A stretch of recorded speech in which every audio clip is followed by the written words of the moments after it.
Hey, what's going on everybody, and welcome back to another Fallout 4 Mods Weekly, the show where we take a look at some really cool and interesting mods that come out in the past week for Fallout 4. This week we have a pretty common assortment of mods, a handful of weapons, and some new armors. No big overhauls or quests or anything like that, but still a pretty good week. There's some nice, high quality stuff in here, and definitely worth checking out if you're looking for some cool new stuff to add to your load order. There's a nice assortment of stuff as well, both modern and tactical, as well as some classic and retro items, and even a couple of lore-friendly things, and some sci-fi stuff as well. There's really a good mixed bag here. So without further ado, let's go ahead and jump in with the first mod, which is the Gunner Armor Expansion by EvTital. This mod is going to do a couple of things. First of all, it's going to add a ton of new armors into the games, all surrounded around a gunner theme. Now, these armors are very modern in their aesthetic, quite tactical looking indeed, but they are very, very high quality. Now, the other thing this mod does is it adds all of these items to the gunner leveled list, so you will actually find all of these armors spawning in the world on gunners, and they are named as such. The base items included in this mod are known as the Gunner Militia Headgear, the Gunner Militia Headgear which is hair compatible, the Gunner Militia Outfit, the Gunner Militia Gloves, a Gunner Militia Backpack, a Gunner Militia Backpack with radio, a Gunner Militia Oxygen Tank, and a Gunner Militia set of shoulder armor.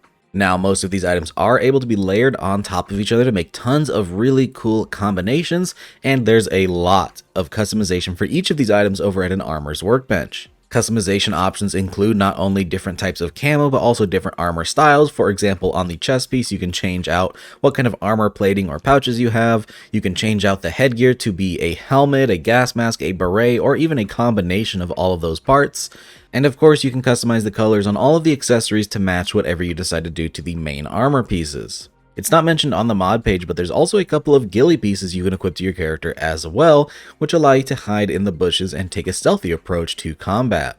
Now, like I mentioned earlier, all of these armors are added to the gunner leveled list, so if you're going to use this, be sure not to have too many other gunner outfit mods so they don't conflict. I'd highly recommend running just this one if you're going to try to do that.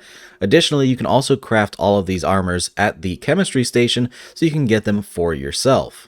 While I myself don't run a super modern or tactical load order, this is definitely a very high quality armor mod, and having that leveled list integration for an entire faction overhaul is very, very nice. If you are running a load order that suits this armor set, I'd highly recommend this one.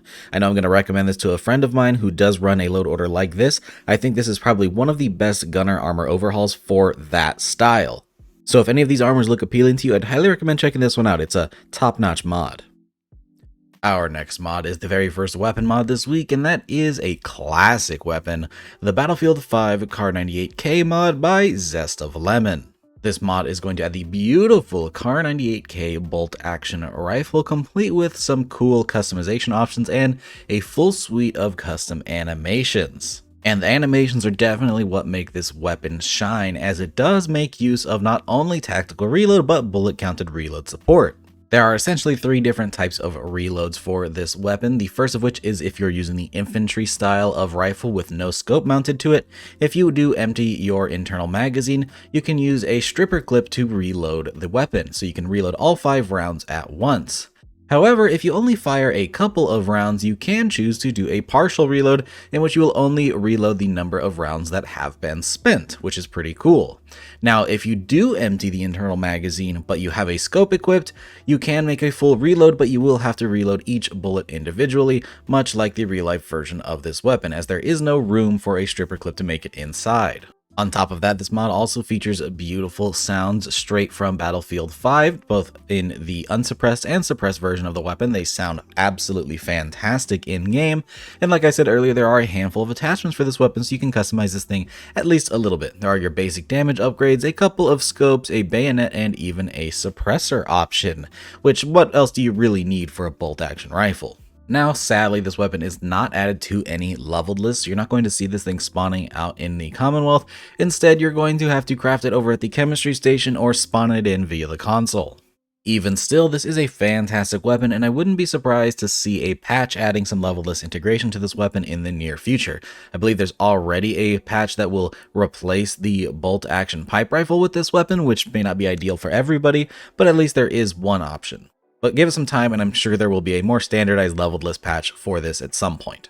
Now, that's not technically all with this mod. This may be it for the Kar98 version of the weapon, but if you head over to the files of the mod page, there is another optional file for a sidearm, and if you choose to download that, you're going to get your hands on a Battlefield 5 P08 by zestoflemon, which is pretty cool. Now, I see why this was added into the optional files, as there's just not a lot going on for this mod. There are pretty much no attachments aside from some basic damage upgrades, but that's it. It's really just the gun. It does have beautiful custom animations, awesome firing sounds, and of course a wonderful model from Battlefield 5, but that's it. So if you're fine with a very, very bare bones P08, this is a nice mod. It's added to the game the same way the Kar98 is. You just craft it at the chemistry station or spawn it in with the ID, but it is still a really cool P08. In my opinion, I think it has some of the best animations on the Nexus, at least in terms of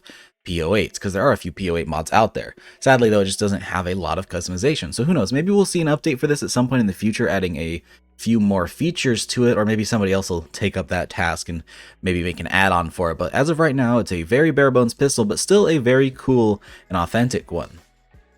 Moving on though, we have another addition to the Institute weapon pool by, you guessed it, micalov. We're checking out the Institute EM sniper rifle by micalov.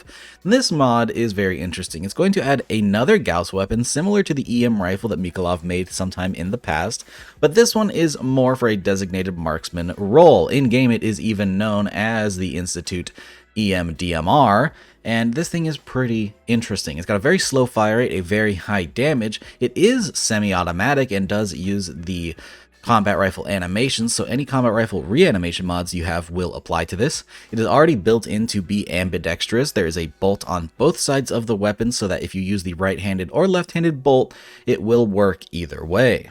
This mod is definitely a very interesting silhouette compared to some of the other Institute weapons micalov has made so far, and it has some really, really cool custom attachments. I especially love the advanced targeting scope in this mod, along with a fully upgraded receiver. It makes for a very cool sci-fi looking weapon. I like this thing a whole lot. Like micalov's other mods, this does make use of all vanilla textures, so any retextures you have applied will work. As you can see on screen, I have a black retexture that makes this weapon look really nice, and additionally this also works with Creation Club skins. As of right now, this mod can only be obtained at the chemistry station. However, there is a much larger Institute weapon pack coming out in the near future that will feature this weapon with full leveled list integration. So if you really want that, go ahead and stay tuned, as it will be coming. But if you want to try this mod out right now, you can pick it up and at least play with it to see whether or not you enjoy it.